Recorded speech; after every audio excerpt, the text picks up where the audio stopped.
Hello, my name is Andy and I am the Village Idiot. I'm armed with a car and a GoPro and an unhealthy amount of time on my hands. I'm using that time to attempt to visit every civil parish in England. You're watching the West Lindsey series. This is one of the 9 districts of Lincolnshire and one of the county's most rural. It has 128 civil parishes. Let's see which one this episode's all about. Welcome back to West Lindsey, everybody. I was just about to start this episode off and I got the fright of my life because one of the red arrows came flying across the top of this village. I couldn't have picked a better day to do this one. Welcome to Scampton.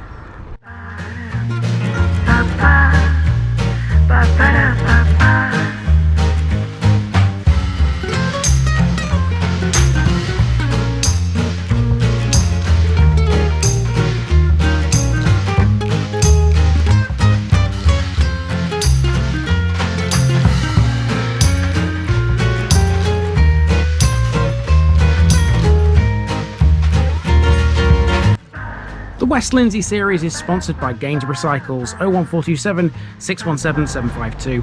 For all your cycling needs, this is your one-stop shop, located at 20 Ropery Road or online at gainsboroughcycles.com. There's a link in the description. Gainsborough Cycles, ask for Trevor Halstead. And this video is also sponsored by Jamie's Fitness Studio, based on Low Road, Greyingham, near Curtin in Lindsey. Jamie is one busy lady. Check her out by calling 07906 749 574 or emailing hello@jamies.co.uk. Online membership is available. There's a link to her Facebook page in the description. Jamie's Fitness Studio. Get fit, get happy, get healthy. Here's my disclaimer for people who may be watching me for the first time. I say things as I would in my native accent and dialect. As a result, I may not pronounce things in the same way as the locals do. Remember, I'm a visitor. It's impossible to know everything. Leave me a comment, spin me a like and bash that subscribe button. Let's get to today's parish video. Welcome to Scampton, one of the British villages strongly associated with the RAF. This is situated just to the north of Lincoln and immediately west of the A15. The population of the civil parish includes that of Brampton and Broadholme, weirdly, despite them both being quite away from Scampton. Most people here live on an estate close to an RAF base. And RAF Scampton is the biggest landmark in this part of West Lindsey, well known for quite a few reasons, including 617 Squadron, known to many as the famous Dambusters Squadron. The village pub is even named the Dambusters Inn, in honour of the squadron. Located on the high street, it contains lots of memorabilia from World War II. Scampton is also associated with the Red Arrows, the RAF's acrobatic display team, who have been seen in the skies above the village for many years, and they still fly over today, despite having been relocated to RAF Waddington last year. The church is also a very important landmark in the village. It contains at least 115 war graves in its churchyard, the most we've ever seen in one place. Scampton is pretty much all about its RAF past, and its residents are proud of it too, so much so that a heritage centre is being developed here. It's the most important RAF village we've done yet. Here's Scampton, folks. Enjoy.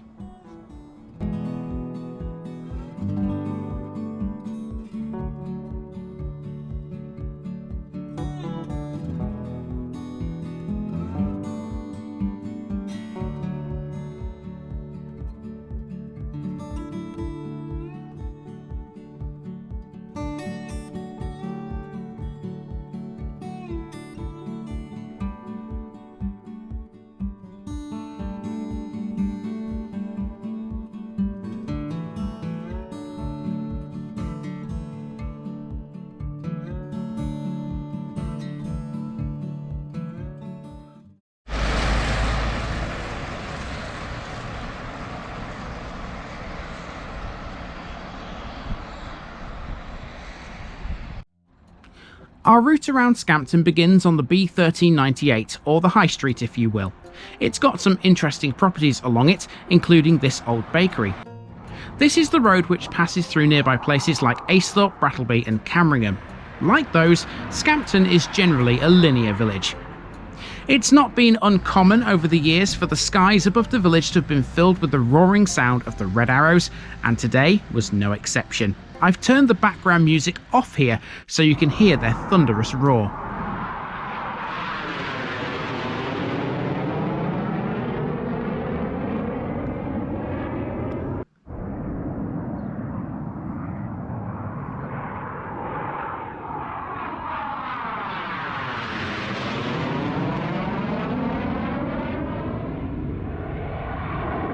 In fact, I reckon they need their own special section.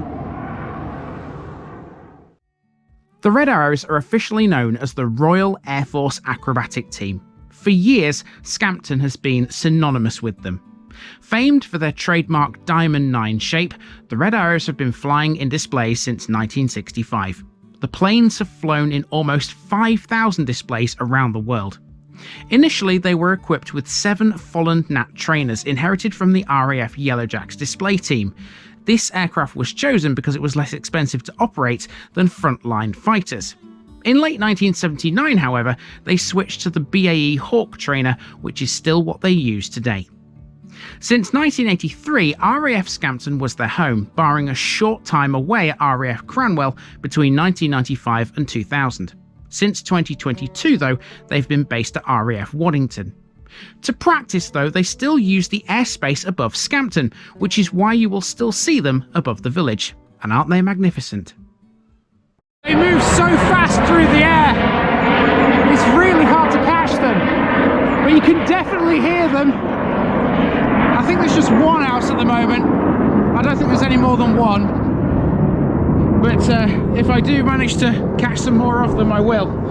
Because it's a stroke of luck that I've actually visited on a day where the Red Arrows are in the sky.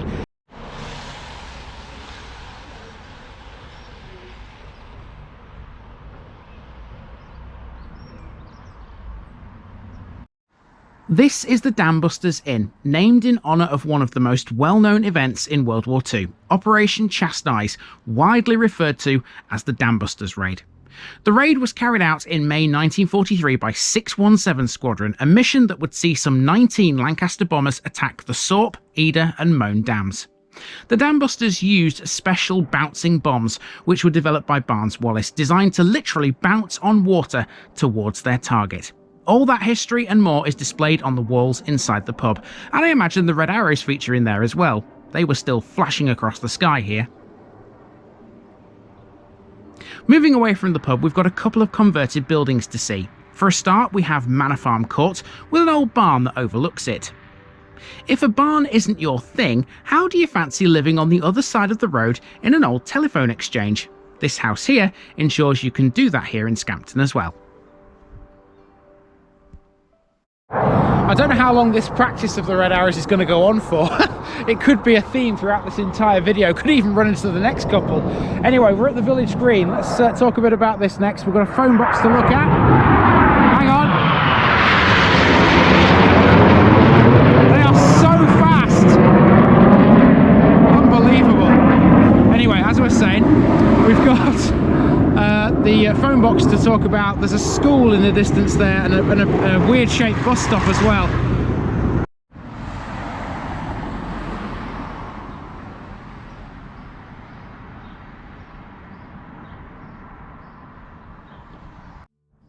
If you can forget the RAF connections for a moment, Scampton is much like any other village. Here we have the old red phone box, which houses a defib machine and the book exchange. The village also has a school. This is Scampton Church of England Primary School, which was opened in 1876. There's another school in the parish, but we'll get to that later. On the village green is a bus stop. Again, nothing out of the ordinary really. Here you can catch the number 103 or the number 354 services. What makes this shelter notable though would be that the Red Arrows are depicted on it. After all, RAF Scampton was their base until very recently. The village green is also where the Christmas tree goes each year, and seeing as this was January it wasn't decorated, but I still opted to include it here. Over the road are some new builds. This is 617 Court, referring of course to 617 Squadron. It seems you can't escape all the RAF stuff here for very long. Okay, so now we've taken a left turn off the main road, the B1398, into a sort of residential area. Don't think there's much to talk about with this, but at the end of this, it will take us towards Scampton's church.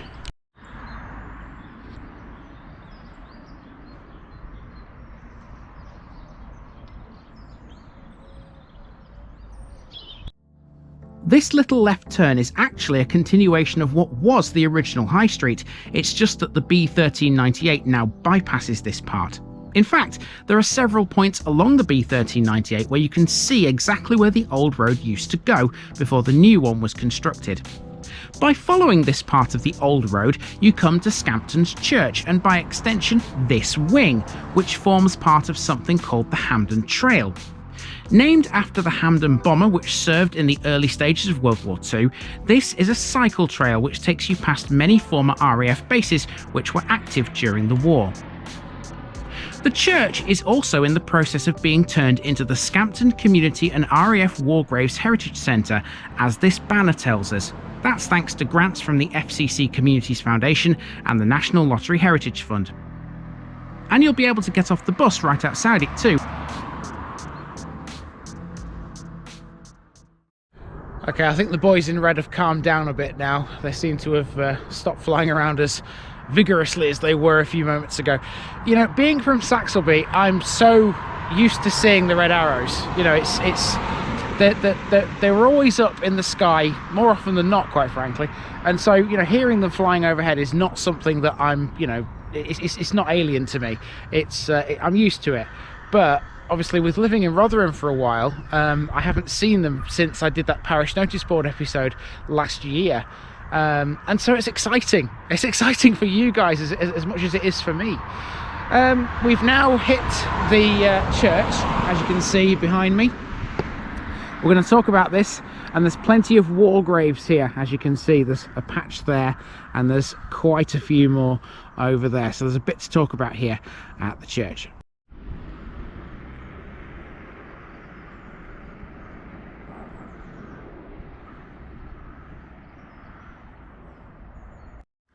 Scampton's church is dedicated to St John the Baptist. It's mainly 18th century, with parts which date back to the 17th century.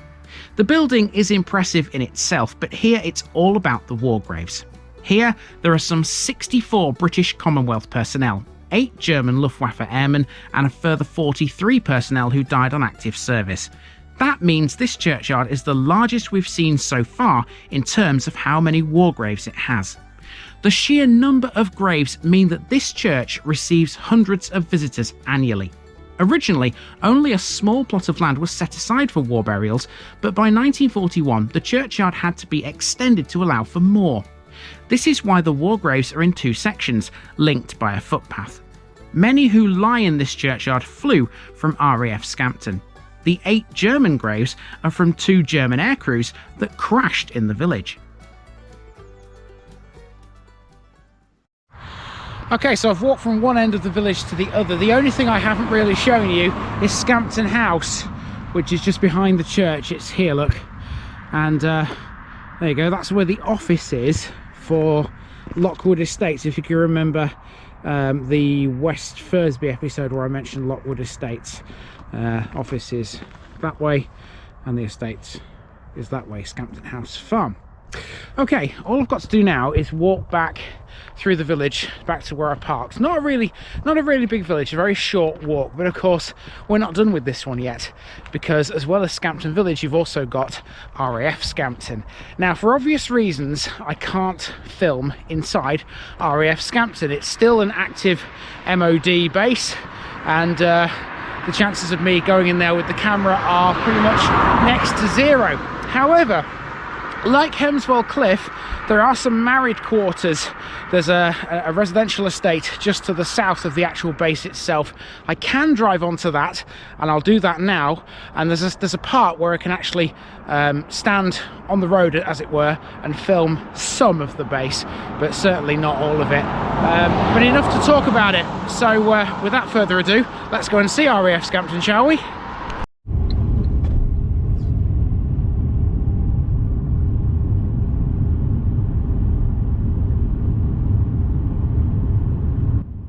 This is the main entrance to the married quarters at RAF Scampton. I've known this area all my life as Scampton Camp, and I suspect many others have too. This is the civilian part of the airbase, but from it you can see plenty of the base if you know where to go. Some of it is still in active use, even though it's closing. One of the roads leading onto the camp is Gibson Drive, named after 617 Squadron's Guy Gibson, a man we discussed back in Hemswell Cliff. Look to your right and you'll see a massive boarded up building. That's the former officers' mess. I've pulled into the side of the road here so you can get a better look at it. As we continue to drive through this area, you'll notice the perimeter fence which separates the airbase from the camp. It's MOD property on the other side. On this side of the fence, it's not all houses. There are some amenities including Polyplat Primary School, a youth club, a playground, a nursery and even a gym. Here's a bit more history about the base as we head deeper into the camp. RAF Scampton began its life as Home Defence Flight Station Brattleby in World War I. It was opened in late 1916. For a time it returned to agricultural use between the wars, but was reopened in 1936, this time as RAF Scampton. Upon reopening, No. 9 Squadron and No. 214 Squadron were the first residents. The famous 617 Squadron were formed at Scampton in 1943. During the Cold War, the airfield developed into its current form. The runways were extended and areas were set aside for the storage and maintenance of nuclear bombs. Now, of course, most of this is residential. As you can see, there's a lot of houses over here. This is Polyplat Lane, and that's First Avenue you can see over there. All of RAF Scampton's sort of residential amenities, if you like the youth club and things like that, we've just driven past them all as we came past the officers' mess. And when you reach Polyplat Lane, you can see some of the airbase. Perfectly legal to film it from here, so we'll talk a bit about this to finish this one off.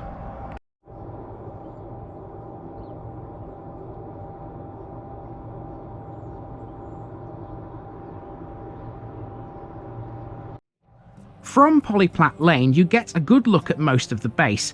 It's also where you'll find this cost cutter, the only shop in the whole of Scampton Parish. So here we have some of the buildings of the airbase. You'll note that these look incredibly similar to the ones at Hemswell Cliff. These are the aircraft hangars. Rather sadly though, RAF Scampton's glory days are seemingly over.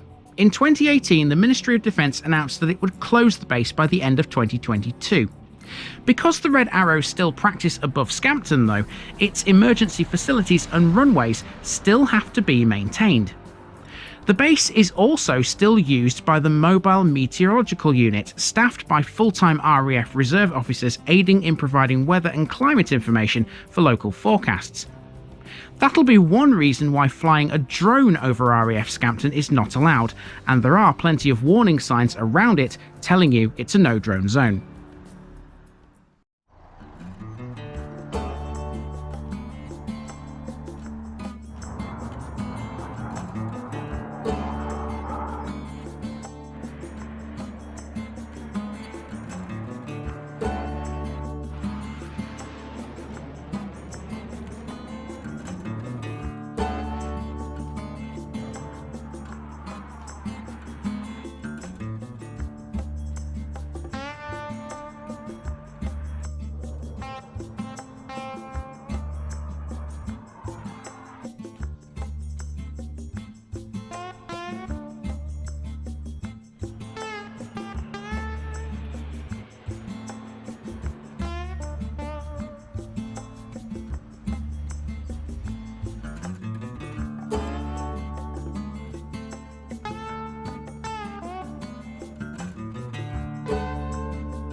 And I don't know about you locals, but every time I drive up Tilbridge Lane towards the roundabout on the A15, the one thing I always look for out of the window is the control tower, and that's here, a little bit further around the estate. Obviously I'm a long way from it, but this is as close as I can get really. There used to be like a little thing that went round and round and round on the top of it. It's not there anymore. We're a bit surprised, but that might be something to do with the fact that RAF Scampton is soon to close. So yeah, that's the control tower, and that, my friends, is the parish of Scampton. Obviously I can't film much more than of the base than what I have done. Everything I've filmed has been perfectly legal on this estate. This is civilian and that is not, but that's just how the cookie crumbles. You know, private property is what it is. I'm not messing with MOD property. I don't want to get into trouble. And of course, if you do have a drone, please don't fly it over Scampton, because you will be found and you will face a penalty, I would have thought, for doing so. Anyway, this has been Scampton and I'm going to move on to the next one. I've been Andy, also known as the Village Idiot, and I'm out.